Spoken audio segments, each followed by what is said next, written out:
At 298 kelvin, the standard electrode potentials of some metals கான reduction potentials given இருக்கு. இதுல first copper, next zinc, iron and silver இதுக்கான values given இருக்கு respectively. On the basis of standard electrode potentials, predict which of the following reactions cannot occur. இந்த reduction potential value use பண்ணிட்டு எந்த reaction நமக்கு நடைபெறாது அப்படிங்கறத நம்ம கண்டுபிடிக்கணும். இது நமக்கு ரியாக்ஷன்ஸ் நடக்குமா இல்லைன்னு கண்டுபிடிக்கிறதுக்கு we need the electrode potential value. இதை யூஸ் பண்ணி நம்ம என்ன பண்ண போறோம், மெட்டலோட ரியாக்டிவிட்டி ஆர்டரை நம்ம ஃபைண்ட் பண்ணிக்கலாம். For example -0.76 volt for zinc. இந்த ரிடக்ஷன் பொட்டன்சியல்ல மைனஸ் நெகட்டிவ் வேல்யூல எது வந்து ரொம்ப லோ வேல்யூவா இருக்கோ அதுதான் நம்ம என்ன பண்ணணும், ரியாக்டிவிட்டி ஆர்டர்ல ஃபர்ஸ்ட் ஹையஸ்டா நம்ம எடுத்துக்கணும். அதுதான் ரியாக்டிவிட்டி ஆர்டர் ஹையஸ்டா இருக்கும். அப்ப ஜிங்க் தான் ஃபர்ஸ்ட் என்ன இருக்கு, மோர் ரியாக்டிவா இருக்கு. நெக்ஸ்ட் நெகட்டிவ் வேல்யூல இருக்கக்கூடியது -0.44 வோல்ட். நெக்ஸ்ட் லெசர் வேல்யூவா இருக்குது.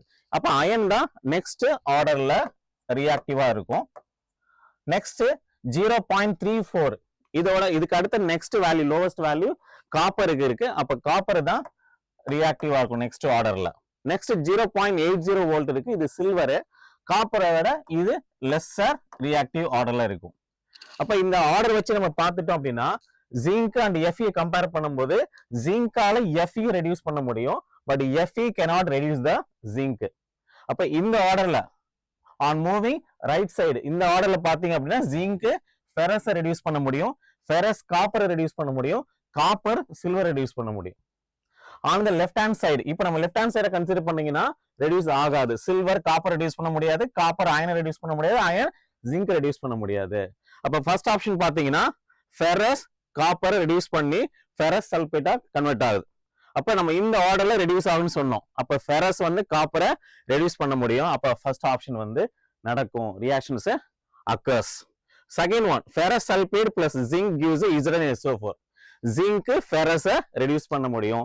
அப்ப செகண்ட் ஆப்ஷனும் கரெக்ட் ஆப்ஷனா இருக்க வாய்ப்பு இல்லை, ஏன்னா இது ரியாக்ஷன்ஸ் இன்வால்வ் ஆகுது. Third option, copper sulphate plus Ag gives Cu plus Ag2SO4. காப்பரை சில்வரை தான் ரெடியூஸ் பண்ண முடியுமே தவிர சில்வர் காப்பரை ரெடியூஸ் பண்ண முடியாது. பட் இந்த ரியாக்ஷன் என்ன பண்ணிருக்காங்க, சில்வர் காப்பரை ரெடியூஸ் பண்ண முடியும்னு சொல்லி கொடுத்திருக்காங்க. அப்ப இதுதான் நாட் அக்கர். அப்ப கரெக்ட் ஆப்ஷன் மேபி சியா இருக்கலாம்.